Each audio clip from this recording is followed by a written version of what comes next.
Le Seigneur m'a donné de la connaître durant les 12 dernières années. Victime permanente, Luisa est continuellement alitée.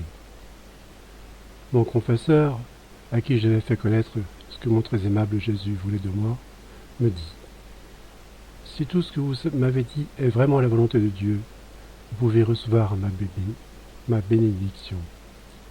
À vrai dire, je pourrais faire le sacrifice de vous réanimer chaque matin.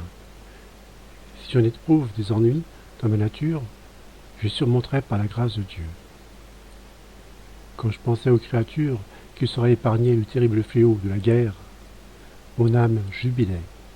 Néanmoins, ma nature commençait à trembler, et j'ai passé quelques jours dans une profonde tristesse. On me conduisit à l'église. Après avoir reçu Jésus dans mon cœur, je lui dis « Très doux Jésus, vois la mer tourmentée dans laquelle mon âme est plongée. Plutôt que d'être dans une paix tranquille et de te remercier pour les lumières données à mon confesseur, lui qui m'a permis de faire dans l'obéissance ce que tu attends de moi. Me voici soudainement troublée et confuse. Je le suis, d'abord pour la condition de souffrance dans laquelle tu es sur le point de me plonger, et ensuite parce que j'aurais peut-être resté dans cet état sans te recevoir, ce qui serait pour moi la plus grande souffrance. Qui pourrait survivre sans toi?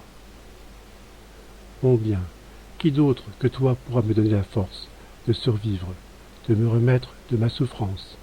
Comment pourrais-je recevoir cette force si on ne me permet pas de te recevoir dans ton sacrement? Quand j'ai déchargé mon cœur de ces angoisses, j'ai beaucoup pleuré.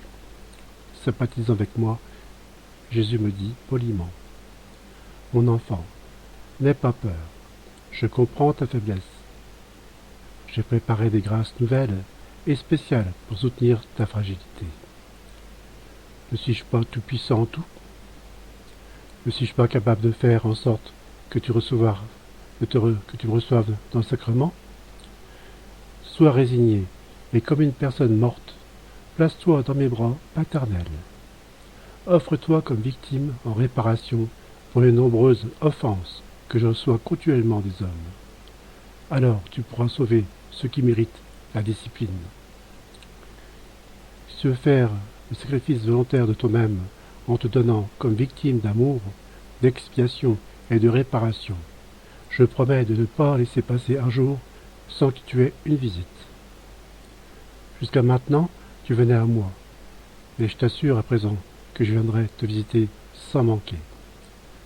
Ces visites pourront être courtes, mais elles seront toujours un bénéfice et une grande consolation pour ton âme.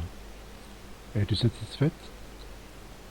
Et parce que je connais ton adhésion à ma volonté, sache que dès à présent, tu es déjà une victime permanente, dans un état de souffrance perpétuelle, en accord avec ma volonté.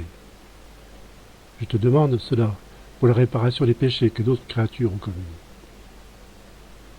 Comment décrire les grâces que le Seigneur commença alors à m'accorder? Il est impossible pour moi de relater tout ce que mon aimable Jésus a fait pour moi, à partir de ce jour jusqu'à aujourd'hui, surtout s'il s'agit de décrire avec exactitude chacune de ces grâces. Afin de satisfaire la sainte obéissance qu'on m'impose sans pitié, je le ferai de mon mieux. En m'efforçant de ne pas omettre les grâces les plus intimes que je trouve si difficiles à révéler. Concernant la promesse déjà mentionnée qui m'a été faite par Jésus, je dirais qu'il a toujours été irréprochable.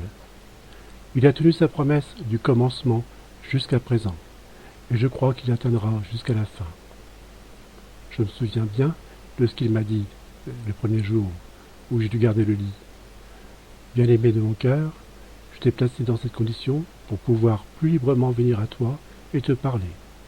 En effet, dès le commencement, je t'ai libéré du monde extérieur et les occasions d'avoir affaire aux créatures. Je t'ai ainsi purifié intérieurement, de manière à ce qu'aucune pensée ou affection de la terre ne reste en toi. Je les ai remplacées par les pensées célestes, toutes remplies d'amour pour moi.